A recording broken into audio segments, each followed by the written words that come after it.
humingi tayo ng paggabay sa ating Diyos na buhay. Dakilan naming Ama na siyang pinakamakapangyarihan at walang katumbas sa lahat, O God. Ang kapurihan at papuri pa, salamat itangin sa iyo lamang, Ama, at sa mga oras na ipinagkaloob mo upang kami ay mag-aralan ng mga banal mong salita, Ama. Muli, O God, humingi po kami ng paggabay mo sa mga mensahe na ipagkakalob mo sa amin ng Panginoon Diyos, na ito'y tumimo sa aming mga puso at isipan, patuloy na maging encouragement sa amin, magpatuloy, Ama, hanggang sa pagbabalik namin, Panginoong Jesucristo. Maraming pong salamat, O God, inaalin po namin sa iyo ang gawain, hanggang sa message, hanggang sa pag-sharing mamaya, O God, ikaw po ang patuloy na aming hinihinga ng paggabay at pagpatubay sa amin. Sa iyo mauwi lahat ng kapurihan, kalawaltian, pasalamat, O God.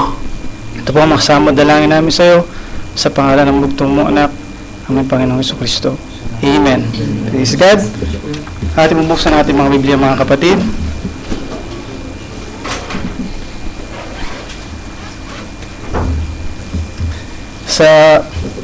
Sa John, napakapamilya na verse, mga kapatid. Kung sa pantalon, maaari ito'y kupas na, mga kapatid. Pero salita ng Diyos, hindi ito kukupas, mga kapatid. Sabi nga ng ating kapatid ng propeta, yung value na ibinibigyan nito sa isang Kristiyano, yun yung pinakamahalaga. Praise God. Buksan sa John chapter 3 verse 16. It be a continuation ng exhortation ng nakaraan. Praise God. Sabi niya sa 16, For God so loved the world, that He gave His only begotten Son, that whosoever believeth in Him should not perish, but have everlasting life. Praise God. Kahit mong natin mga kapuna, mga kapatid.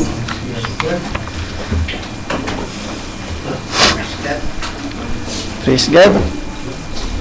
Simulan natin sa isang tanong.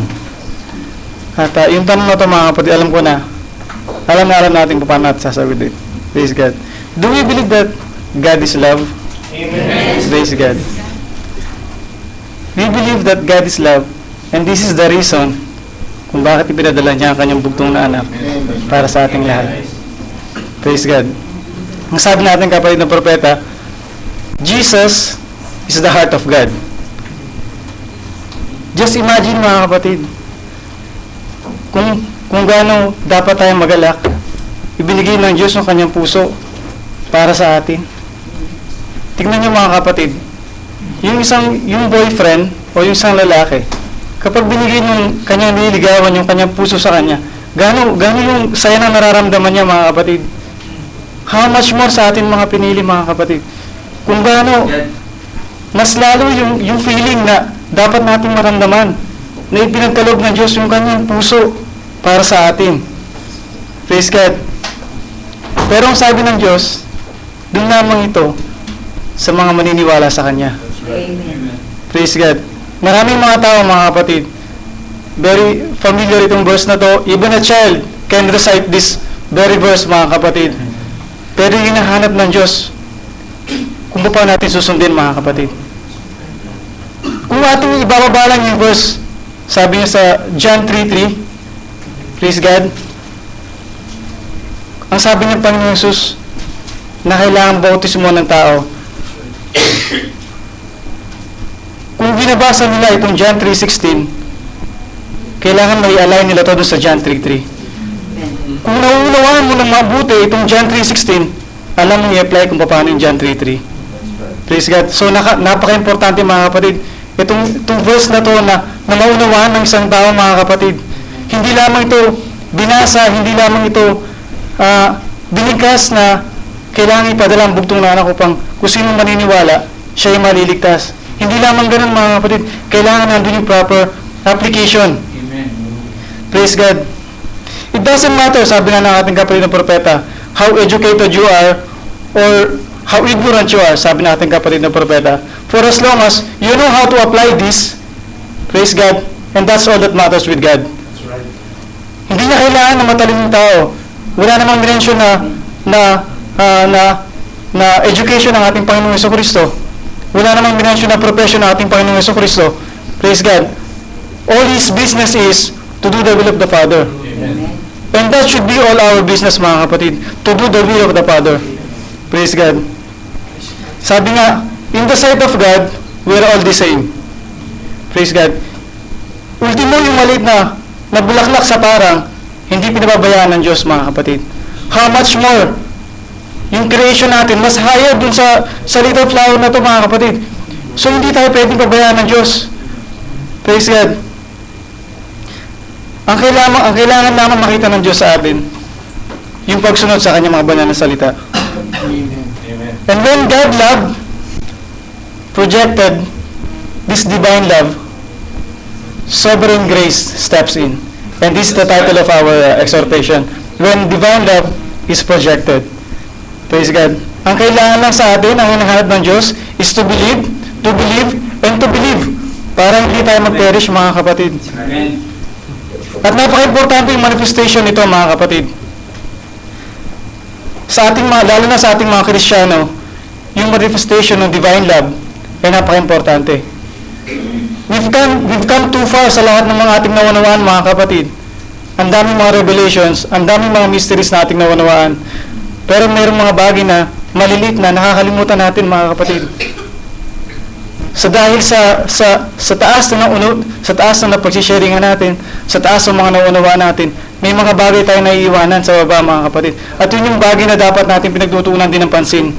Dahil hindi tayo makakataas kung hindi tayo magagaling sa baba. So, kailangan yung mga malilit na bagay na ayos natin. Amen. Praise God.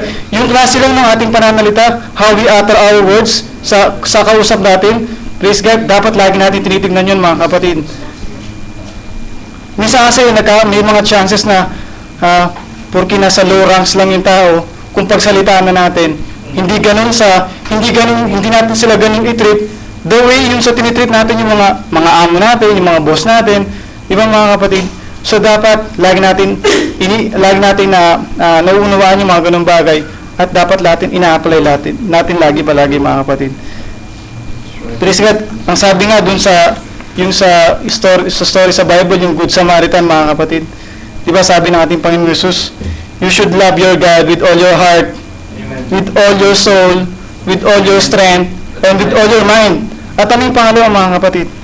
After that love, you should love your neighbor. Sabi niya, mga kapatid. Kaya, ipakita natin itong divine love na natanggap natin sa Diyos, mga kapatid. Kailangan may project natin ito lagi. Huwag natin kalilimutan. Kailangan itong divine love na ito, laging may project. Amen. Praise God. And if this agape love na na-receive natin sa Diyos, mga kapatid, we will know how to apply yung phileo love na tinatawag. Kailangan lang natin maunawan at matanggap itong agape love na ito, mga kapatid. At kung paano natin magagamit yung phileo love na tinatawag. Sabi nga ng ating kapatid na propeta, love is the greatest force here on earth. Sabi ng ating kapatid. Ito daw ang pinaka-greatest na force dito sa earth na ating kinabubuhayan. Praise God. Your love to your family, your love to your wife, your husband, your children, sa mga relatives mo. These are our phileo love, mga kapatid. And this phileo love, sabi nga, nung binanggit natin kapatid na propeta na this is the greatest force here on earth. This love can turn things around, mga kapatid. I think familiar tayo dun sa idiom na love is blind. Tingnan nyo, mga kapatid, kung paano yung love kaya niyang i-turn. Kaya niyang i-turn, mga kapatid, kung gaano ka-powerful yung love, mga kapatid. Tingnan nyo yung isang babae, kahit na gaano kasama o gaano ka-untoward yung attitude niya sa iba, sa tingin ng boyfriend niya, mga kapatid, she's like an angel. Dahil dun sa love na nag-manifest dun sa kanya, mga kapatid. So, this love is so powerful, sabi ng ating kapatid na propeta. And we should know how to use this love, mga kapatid. And we should acquire first, that's agape love, na pag-ibig na nagagaling sa Diyos. Kung paano natin matatanggap yun, mga kapatid, at kung paano natin may sasabuhay din naman yung phileo love na tinatawag. But first, sabi ng ating kapatid na propeta, lagi natin iuuna yung pagmamahal natin sa Diyos, mga kapatid. Sabi nga ng Bible, di ba?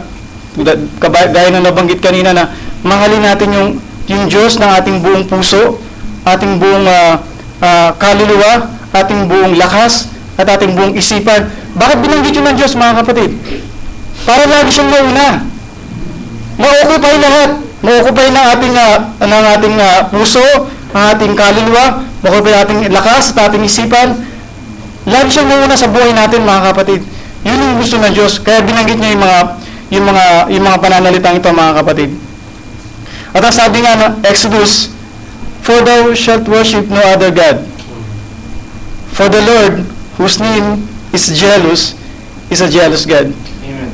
Kaya kailangan, mga kapatid, ipakita natin lagi na nauuna yung Diyos sa ating mga buhay. God wants yung desire natin na lagi siyang iuna, mga kapatid. Hindi yung desire na isipin mo muna yung ibang bagay bago yung Diyos. Praise God. Ang sabi nga ng ating kapatid na propeta, "This love can beat anything else." Sabi ng ating kapatid na propeta, "This perfect love from God, even death, hindi siya kayang takutin."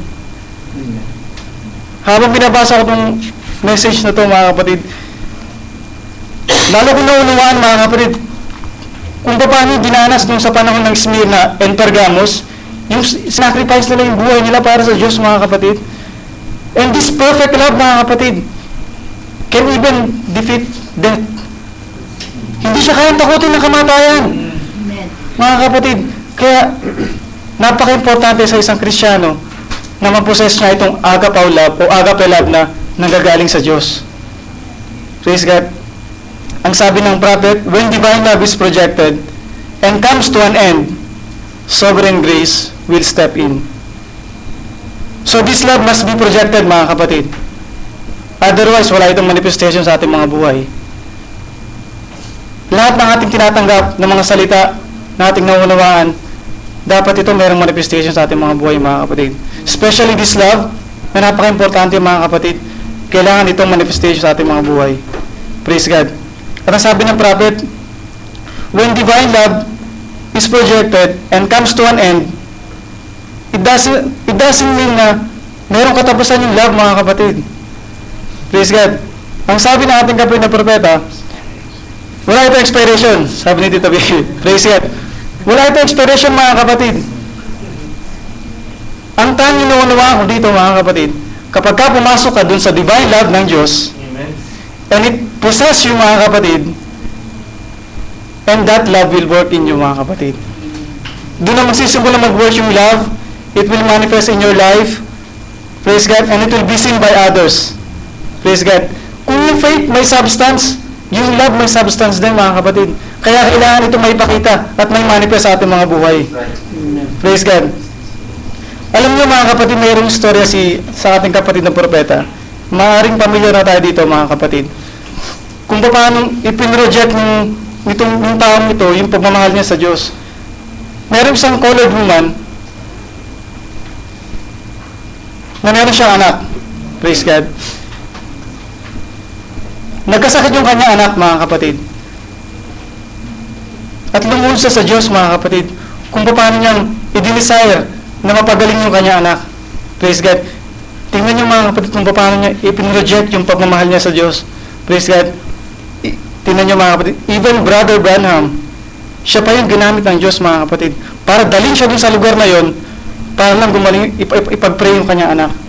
Meron isang meeting si Brother Branham na kadadaluhan sa Texas. Praise God, mga kapatid. At sumakit siya ng plane, mga kapatid, at nagkaroon ng problema, siguro may mga thunderstorm, at kailangan nila emergency landing sa isang city. At napadpad sila dun sa lugar ng Tennessee. Praise God. At ang sabi ng babae sa kanya nung sa reception, sabi niya, by 7 o'clock, may bus na magsusundo sa'yo at i-arrange ulit yung flight mo, papunta dun sa lugar na destination mo. And then si Brother Branham, maaga siyang nagising, mga kapatid. At may mga letter siya na kailangang email. So naghanap siya ng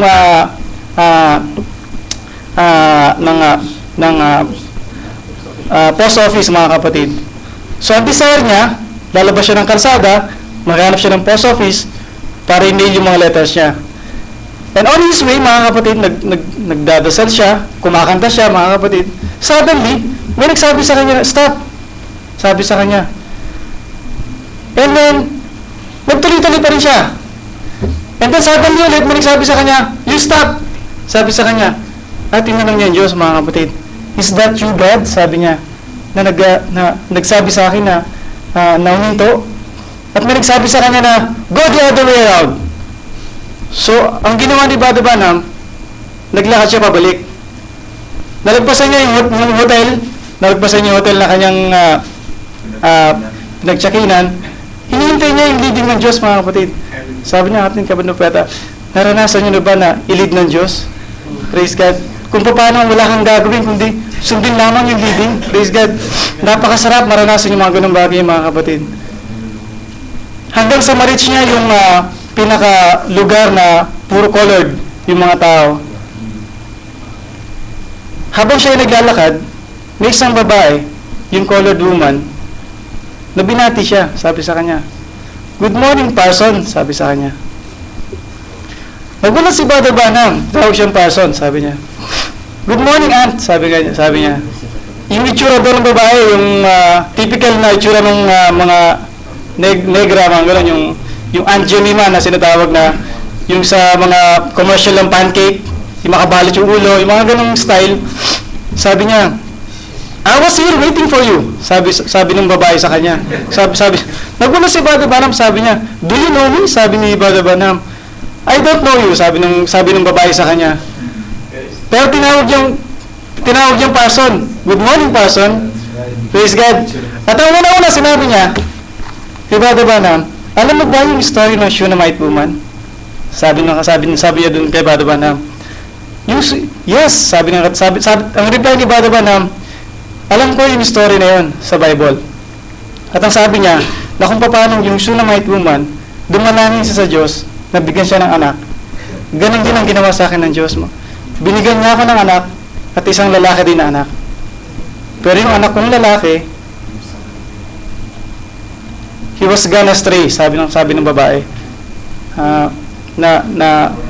Napaliwala siya, at ngayon, nasa bed siya ng karamdaman. All she wanted, alam niyo mga kapatid, is makakilala yung kanyang anak, bumalik sa Diyos. Praise God. At pinatuloy niya si Brother Branham, mga kapatid. At ang sabi ni Brother Branham, ipag-pray natin, sabi niya, naniniwala ka ba? At ang sabi ng babae, alam mo,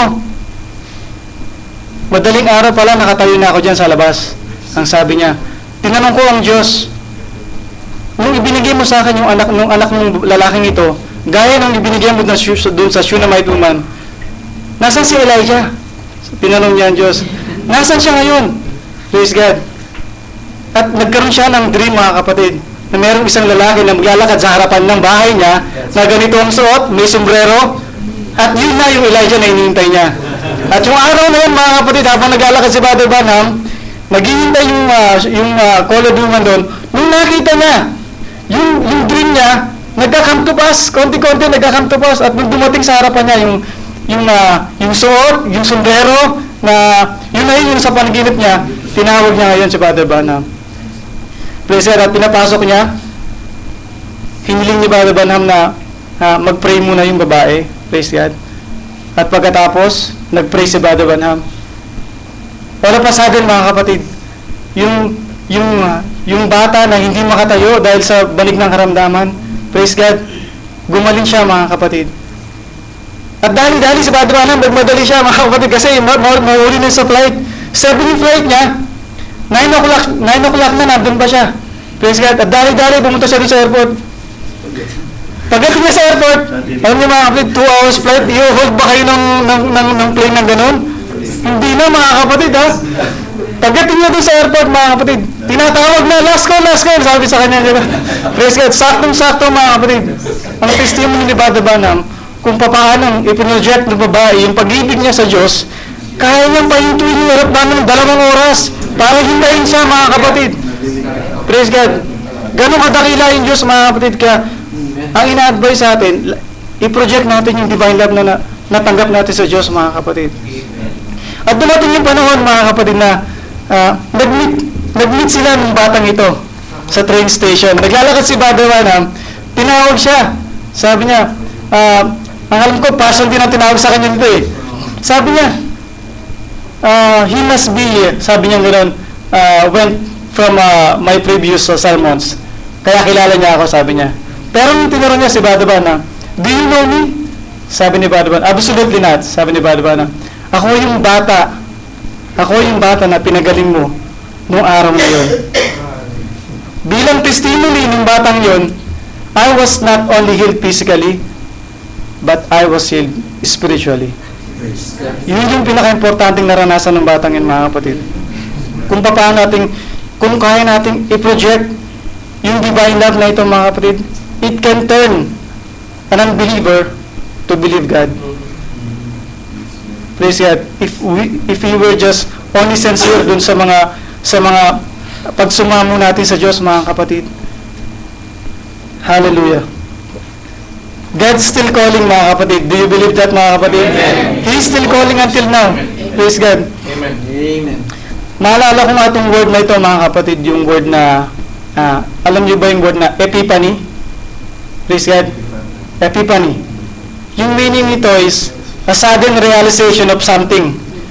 Kung ito lang ang mangyayari sa mga tao, mga kapatid, if they will just realize, mga kapatid, na this is the truth, mga kapatid, ipanalangin natin na mangyari sa kanila to, mga kapatid, na ma-realize nila yung sinashare natin sa kanila na ito yung totoo. Ito yung totoo na magbibigay sa kanila ng buhay na walang hanggan. Praise God. Laging nababanggit, praise God, matapos tayo, mga kapatid. Ang Panginoong Yesus kumakatok sa puso, sa labas, sa puso ng isang tao. Praise God. And because of this free will na ibinigay sa atin ng Diyos, hindi niya kayang pumasok. Yung tao lamang ang may kakayanan magbukas ng pinto at papasukin ang ating Panginoong Yesus. Kaya wag nating nawang sayangin sa mga nakikinig sa online, mga kapatid, at sa mga kapatid natin na kailangan pang tumanggap sa salita ng Diyos. Hindi namin ito ipinipilit sa inyo kasi wala naman kami makukuha dito eh. Kahit may pilit namin sa inyo to eh. Hindi naman namin kayo hinihingan ng pera o anumang bagay. All we wanted is mapuno na yung bilang ng Gentile na kukuhanin ng Diyos. Kaya lagi tayong nagsishare. Hindi natin kasi alam, maring mo pinili sila eh. Kaya kailangan natin i-share sa kanila yung salita ng Diyos. Otherwise, hindi magaganap yung rapture. It will still be pending until now, mga kapatid. Kaya kailangan natin i-share yung salita ng Diyos. Mahalin natin, mga kapatid. Hindi natin alam. The time is at hand. Praise God, mga kapatid. We can expect the caught up anytime soon. Amen. Ang sabi nga ng isang kapatid na tinanong ni Brother Branham, when was your happiest moment? Mamamatay na lang yung brother na yun. At ang sabi niya, right now. Amen. This is the happiest moment of my life. I've been preaching, I've been servicing God for about 60 years already, and this is the very moment that I am waiting for. Amen. For Him to open that door and take me in.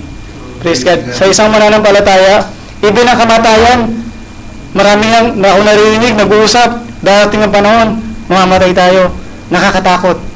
Pero sa isang mananampalataya, mga kapatid, it will not scare us. Amen. Praise God. Dahil yung moment na yun, yung pinaka-moment na yun, yun yung magdadala sa atin para mamit na natin ang ating Panginoon sa Kristo. Praise God. Let us always project this love that God given us, mga kapatid. Who knows? If this one is manifested and seen by others, it may direct them to God, mga kapatid. Praise God. God bless you, brothers and sisters. Let us all stand. Pasalamatan natin ang Diyos, Ama naming Ama na makapangyarihan sa lahat, Ama. Bagamat sa mga mumuting sandali, O God, na Ikaw ay naghayag sa bawat isa sa amin, Panginoon Diyos, pinasasalamatan ka namin, Ama. Ang mga pananalitang nagmula sa iyo, O God, ay ibinavalue namin sa aming mga puso, O God, at patuloy na nais namin mamunga ang mga bagay nito, Panginoon Diyos. Nawa ito ay lagi mag-encourage sa amin, Ama. At magdala sa amin sa pagtsatsaga hanggang sa pagbabalik ng aming Panginoong Jesucristo, na mamuhay kami ng malinis, tapat, Panginoon Diyos, na maglingkod sa iyo, Ama. Maraming salamat. Ikaw ang maitaas, O God. Kami ay ginagamit mo lamang. Ikaw lagi, Panginoon Diyos, ang lagi namin itinataas dahil ang lahat ng ito ay nagmula sa iyo, dakilang Ama. Maraming pong salamat, Panginoon Diyos. Ito po ang mga sama at dalangin namin sa iyo. Sa makapangyarihang pangalan ng bugtong mo anak, aming Panginoon sa Kristo. Amen.